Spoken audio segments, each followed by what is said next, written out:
Okay student, अब हम लोग अध्याय 4 आ जाते हैं जिसका नाम है बहुपद। अगला पाठ हमारा बहुपद है। तो बहुपद किसको कहते हैं, इसका एक परिभाषा देख लेते हैं। तो एक विशेष प्रकार का बीजीय व्यंजक जिसमें अक्षर संख्या अर्थात चर राशि की घात क्या होती है, पूर्ण संख्या हो, वह बहुपद कहलाता है। जैसे 5 एक्स का अक्षर संख्या मतलब ये वाला जो एक्स है इसको हम लोग चर राशि बोलते हैं ना। तो इसका जो घात रहेगा वो एक पूर्ण संख्या रहेगा। तो यहाँ क्या है, घात 2 है, यहाँ कुछ नहीं है मतलब 1 है। तो 1 भी किस में आता है, पूर्ण संख्या में आता है। उसी प्रकार से इसका अगला उदाहरण है 2y धन 1 3 जेड का घात 4 ऋण 4 ऐसे। और हम लोग अपने मन से कुछ भी लिख सकते हैं। अगर मान लो मैं सिर्फ 2 भी लिखा तो भी यह एक क्या है, बहुपद है। इसमें मान लो 2 एक्स का घात क्या कर सकते हैं, 0। तो 0 भी एक पूर्ण संख्या के रूप में, अर्थात ऐसा बीजीय व्यंजक जिसका घात क्या हो, पूर्ण संख्या हो, उसको हम लोग क्या कहते हैं, बहुपद। बहुपद का जो चिन्ह रहता है वो बहुपद के पद अर्थात उसमें कितने पद हैं वह किससे निर्धारित होता है। तो ये धन और ये ऋण, धन और ऋण चिन्ह से निर्धारित होते हैं। अब आगे आ जाते हैं बहुपद के प्रकार। तो बहुपद के प्रकार क्या क्या रहते हैं, एक रहता है पद के आधार पे, है ना। मान लीजिए इसको देख लेते हैं हम लोग।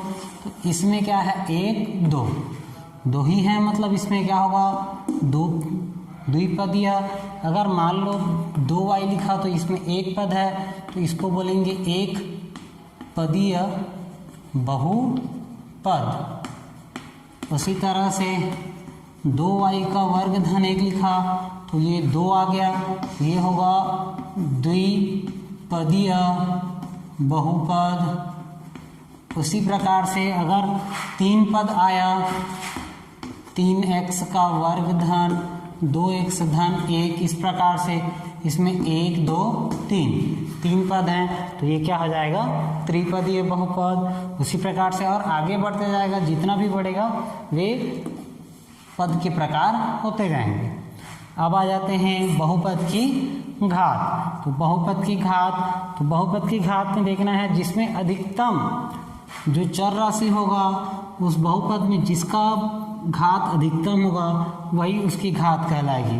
उदाहरण के तौर पे मैं एक लिख रहा हूँ, वर्ग 5 एक्स का घात 6 धन 3। इतना में हम लोग को देखना है। तो अब देखते हैं तो इसमें अधिकतम घात क्या है, अधिकतम घात हमारा क्या है, 6, अर्थात इस बहुपद की घात क्या होगी, 6, बहुपद की घात 6। अगर मान लो दूसरा उदाहरण ले लिया, मैं इस प्रकार से लिख रहा हूँ। अब इसकी घात क्या होगी, तो इसकी घात हमारा क्या है, इसमें अधिकतम घात क्या है, 3। तो इस बहुपद की घात क्या होगी, 3।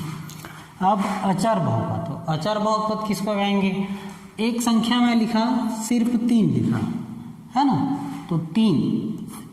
अब यहाँ पे जो चर राशि है कुछ दिखाई नहीं दे रहा है, इसका मतलब यहाँ पे नहीं है, ये नहीं समझना हम लोग को। यहाँ पे है लेकिन उसका घात क्या है, 0। इसको अगर हम लोग हल करेंगे तो ये होगा 3 गुणित किसी का भी घात यदि 0 होता है तो उसका मान क्या होता है, 1 बराबर क्या होगा, 3। तो 3x के घात 0 को हम लोग सिर्फ 3 भी लिख सकते हैं, अर्थात ऐसा बहुपद जिसका घात क्या होगा, चर राशि का घात क्या होता है, 0 होता है, उसे हम लोग क्या कहते हैं, अचर बहुपद। जैसे 1 2 3 4 इस प्रकार से मैं कुछ भी लिखूँ, है ना, सिर्फ इस प्रकार से, तो ये हमारा सिर्फ क्या कहलाएगा, अचर बहुपद कहलाएगा। अब शून्य बहुपद किसको कहेंगे, तो जिसके जो चर राशि रहते हैं उसके जिसके गुणांक कहने का मतलब 1 का घात 4 है, 1 के घात 4 में इसमें क्या है, 5 है, तो 1 के घात 4 का ये क्या है, 5 गुणांक है।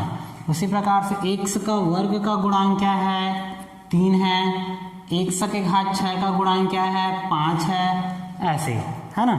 तो यदि जितने भी पद हैं उसके सभी पद है ना शून्य होंगे, सभी पद यदि क्या होते हैं, सभी पद शून्य होते हैं, तब उसको हम लोग क्या कहते हैं, शून्य बहुपद कहते हैं।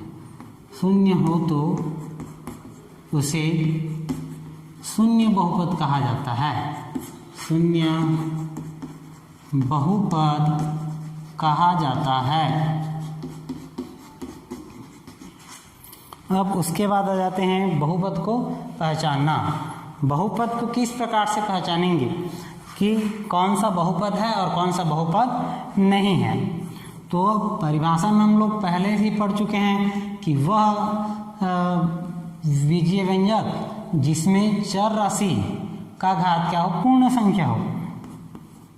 5y धन 1, इसी प्रकार से मैं लिख रहा हूँ 1/5 y का वर्ग धन 2y, फिर 1 लिख रहा हूँ 3x का वर्ग धन, यहाँ पे लिखा मैं 1/2x, और उसके बाद लिख ले रहा हूँ मैं 5x का घात 4 धन 3x का घात 3 धन 1/x, और कुछ लिख रहा हूँ मैं यहाँ पे y का वर्ग धन 2 करनी y धन 1। इस प्रकार से तो देखते जाना है हम लोग को कौन सा है कौन सा नहीं है। पहला देखना है हम लोग को 5y धन 1 है, इसमें y कुछ नहीं है, मतलब घात कितना है 1, जो कि पूर्ण संख्या है, अर्थात यह बहुपद है। उसके बाद इसको देखना है, इसमें 1/5, बस केवल चर राशि को देखना है उसका घात पूर्ण है या नहीं। तो यहाँ पे 2 है, यहाँ पे 1 है, अर्थात ये पूर्ण है, तो ये भी है। उसके बाद इसको भी देखना है, घात 2 है 1 है, तो ये भी है। इसमें देखते हैं तो ये तो घात पूर्ण है, लेकिन यहाँ पे बटा आया है, 1/x है, अर्थात यहाँ पे कुछ नहीं मतलब 1 है। तो हम लोग जानते हैं कि इस प्रकार से रहेगा, तो उसको हल करेंगे तब हमारा क्या हो जाएगा, उसका घात क्या होगा, माइनस में होगा। और यहाँ पे घात माइनस आया, अर्थात यह एक पूर्ण संख्या नहीं है, जो कि अपूर्ण है, अर्थात यह बहुपद नहीं है। उसी प्रकार से देखते हैं, इसमें चर राशि, इसमें करनी लगा हुआ है, करनी क्या है, y है, तो इसका मान हम लोग लिख सकते हैं y का घात 1/2। ये भी एक पूर्ण संख्या नहीं है, इसलिए यह भी क्या होगा, एक बहुपद नहीं है। इसको इस प्रकार से लिखेंगे। तो हम लोग को बस ऐसे पहचानना है कौन सा बहुपद है कौन सा बहुपद नहीं है।